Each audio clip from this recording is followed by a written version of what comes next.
శుభ్రమైన కైలాసం ఉండగా, ఇంత ఐశ్వర్యం ఉండగా, చింతామణి గృహం ఉండగా శ్మశానంలో ఎందుకుంటున్నారని అడిగింది. అడిగితే ఆయన చెప్పాడు, పార్వతి బతికున్న నాళ్ళు అన్ని చోట్లకి వెడతారు, ఏమీ తోచట్లేదు, శ్మశానానికి వెళ్ళొద్దామని ఎవరు రారు పార్వతి. నేనంతవాణ్ణంటాడు, పొడుగ్గా ఉన్నానంటాడు, చల్లగా ఉన్నానంటాడు, పండితుణ్ణంటాడు, పద్యాలు నాకు నోటికొచ్చంటాడు, ఉపన్యాసం చెప్పగలనంటాడు,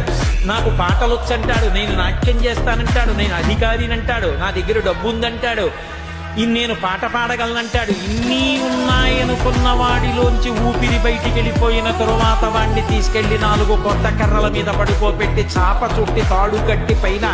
నూలుబట్ట కప్పి తీసుకొచ్చి అన్నీ తీసేసి కర్రల మీద పడుకోబెట్టి కాల్చేస్తుంటే జీవుడు లేచి నిలబడి పుర్రె పగిలిపోయిన తరువాత కన్న కొడుకు కూడా స్నానం చేసి వెళ్ళిపోతుంటే చీకటి పడిపోయాక, అయ్య బాబోయ్ చుట్టూ ఉగ్రభూతాలు, నా వాళ్ళన్న వాళ్ళు లేరు, వీళ్ళని నమ్ముకున్నాను, ఒక్కడు లేడని